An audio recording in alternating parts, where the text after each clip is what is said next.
com o meu amigo Leopoldo, Léo para os íntimos Para quase todo mundo. e para por aí, né? Mais um não, né? Não. E a gente vai conversar hoje sobre uma característica muito forte que o Léo tem, que é a questão da persistência. Cara, que cara persistente. E ele tem um storytelling muito legal, super bacana. Quem quiser depois entrar em contato com ele, que ele vai falando várias partes da vida dele, o quanto que ele precisou usar a força da bravura, tirar assim do fundo da alma, né, Léo? É isso Para mesmo. chegar alcançando seus objetivos, né? E aí, hoje a gente vai falar um pouco sobre... Resiliência, resistência, persistência.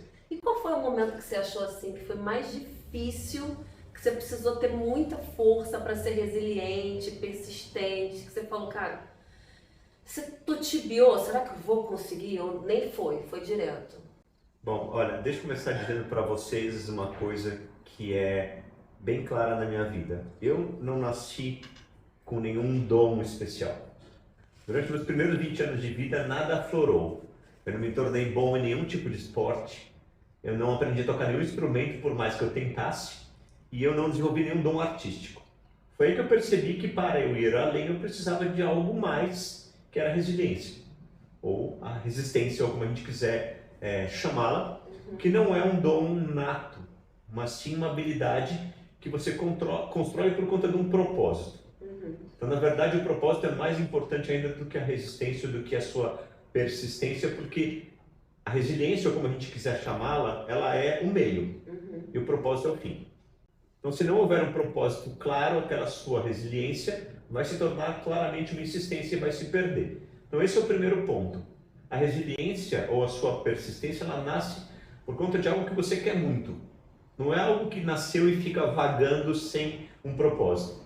É o propósito que faz florescer em você a Um resiliência. momento assim da sua vida que você percebeu que você precisou ter muito essa resistência, né? Ter muito essa resiliência. Um momento assim da sua vida que você falou, cara, eu preciso de força para poder enfrentar isso. Como que eu vou enfrentar, né? Qual foi esse momento, essa história? Como é que foi essa história? Olha, foram alguns, né? Porque você sabe que eu tenho o meu storytelling que fala de Sim. 7 momentos. Mas talvez o primeiro, já que a gente está falando de uma coisa que ela é cronológica, foi quando eu fui para os Estados Unidos, sem saber inglês, sem ter onde ficar e sem ter nenhum contato, e me deparei com a realidade de, bom, eu cheguei, que é a parte fácil, e agora como é que eu começo? Então aquele é o momento onde eu tinha deixado a casa dos meus pais fazia 2 dias, eu sou filho único, e eu estava diante de um outro país, de uma outra realidade, sem saber como começar. E aí você percebe que você não tem os pais, você não tem os amigos e nem mesmo tem a língua. Então aquele é o momento, bom, agora ou eu faço a coisa acontecer, ou eu tiro um pouco a minha inibição, eu preciso ligar, eu preciso ter alguma proatividade para sair deste momento inicial, que é como é que eu começo a minha vida no outro país, sem nenhuma experiência, sem nenhum tipo de contato. Você sentiu medo, Muito. mas ainda assim você sentia essa força muito grande de você te impulsionando. E aí nesse momento tinha um propósito, você já conseguia perceber ou o propósito já é uma elaboração mais agora do presente, do Léo mais maduro? Naquela época você sentia ou tinha uma outra força te impulsionando? Não, já tinha um propósito porque eu fui para os Estados Unidos com o propósito de aprender inglês. Então não era assim, eu quero passar um ano lá e viajar, namorar, surfar. Não, eu quero aprender inglês. Então eu já fui com um propósito claro. Mas aqui você também poderia aprender. Poderia, mas eu cheguei ao final da minha faculdade sem ter aprendido e achei que eu precisava de uma imersão. Entendi. Porque se eu quisesse na minha carreira ir para locais onde eu queria chegar, eu precisaria saber falar inglês. Eu não queria naquele momento começar um cursinho de 10 anos de duração. E também foi um pouco porque eu queria quebrar o ciclo que eu já vinha de morar com meus pais, estar com meus pais para um momento de liberdade, né? Da quebra da casca do ovo. Eu era um formando em engenharia, que trabalhava na Ford, que era um dos melhores locais para o engenheiro, e meu pai era 100% partidário de que eu seguisse carreira. Então, quando eu falei para ele, eu vou me demitir e vou morar fora um ano, que eu preciso de uma experiência internacional e aprender inglês, ele foi 100% contra. Então, por isso que houve uma ruptura da quebra da casca, porque eu não fui ele não foi nem a favor da minha ida e nem me financiou. Então, eu chegando nos Estados Unidos, sabe assim, bom, eu tenho dinheiro para uma semana.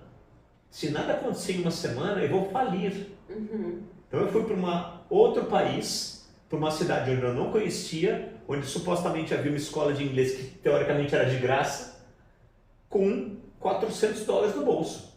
Acabar, acabou. Então, é um momento de uma pressão enorme, mas eu cheguei lá consciente disso. Eu passei alguns meses planejando a viagem e fiquei 20 horas num voo, falando, bom, eu quebrei a casca, eu cheguei aqui. E agora, se eu não for proativo, se eu não justificar essa minha vontade de vir para cá e me apropriar daquele momento, seja como for, eu não vou sair do aeroporto. A minha aventura vai acabar aqui. É engraçado, né? Porque a gente vê hoje tanta facilidade com a globalização, né? Da gente se comunicar, da gente ir para os lugares. Na época que você foi, era telefone, né? De ficha, né? Não tinha essa coisa de você ligar, tô passando mal, preciso de ajuda, tô precisando de alguma coisa, manda um zap. E aí chega o dinheirinho pelo sei lá o que, o Western Union, ou sei lá o que da vida, né? Hoje em dia antigamente você pegava uma ficha, acabou aquela ficha, sai correndo para comprar outra ficha. E aí era muito mais difícil, né? E você imagina que eu falei para meus pais assim, olha, eu não sei aonde eu vou chegar, quando, como, onde, de que maneira, então eu não sei como é que eu vou fazer contato. Então, não esperem contato na primeira noite. Eu chegando lá, eu escrevi um cartão postal para eles, que eu demorei uma semana para descobrir aonde postava e como. Então, a primeira notícia que o filho estava vivo demorou um mês, o que hoje é impensável. Hoje você manda um WhatsApp do avião ou você divide numa live o seu momento de chegada. E o que isso mudou, que fez toda a diferença assim na sua vida? Isso foi o começo de um empoderamento, de uma sensação de que eu posso e se eu quiser, eu vou conseguir.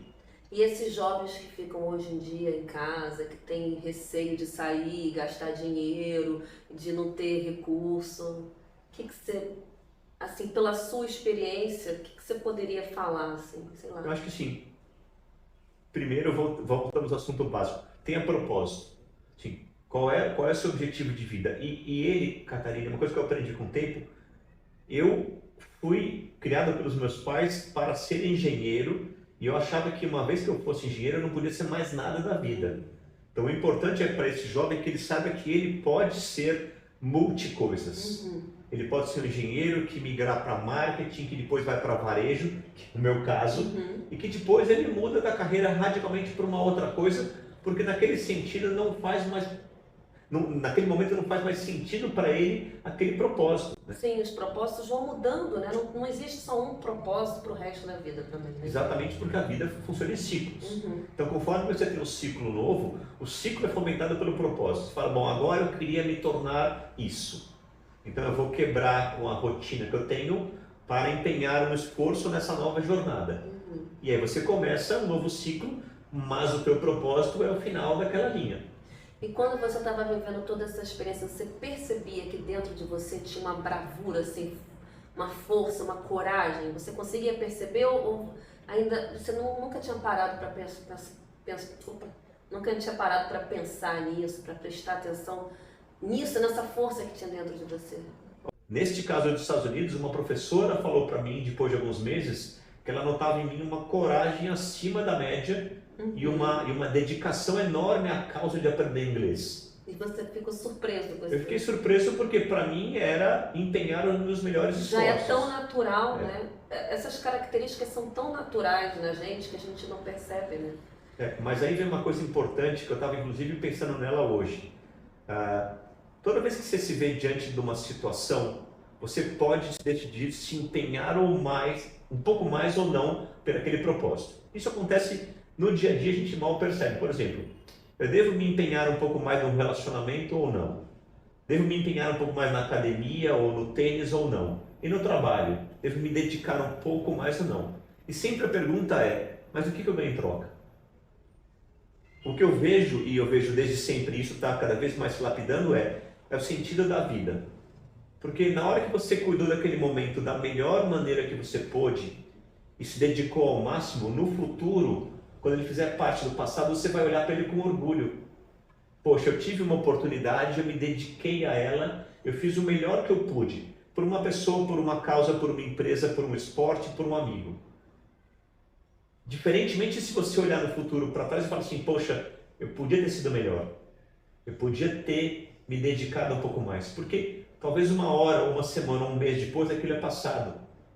E aí, essas pequenas construções que você faz vão ser a sua vida, é a sua história. E você vai olhar para cá com orgulho.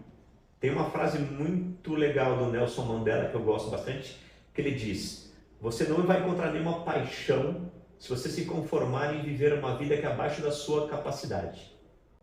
Acho que isso é importante, você, a cada momento da sua vida, se apropriar daquilo, ver aquilo como uma oportunidade que você teve de poder executar aquilo melhor e devolver para a vida aquele presente de uma forma plena. E aí a gente já está falando de uma das coisas mais fortes que dá sentido para o ser humano, que é a espiritualidade. Isso, e a gratidão. Traz essa transcendência. As pessoas confundem espiritualidade com religião. A espiritualidade é essa transcendência. É você transcender aquilo que é o óbvio e além. É você se conectar com o todo. É você devolver algo diante daquilo que você recebeu, porque você não enxerga só aquele momento, aquela situação. Você vai além disso. Exatamente. Muito bom. Adorei conversar um pouquinho com o Léo. Semana que vem estou de novo aqui falando com ele, contando outras histórias. Léo, obrigada. Obrigado a você pela oportunidade, obrigado a todos pelo prestígio.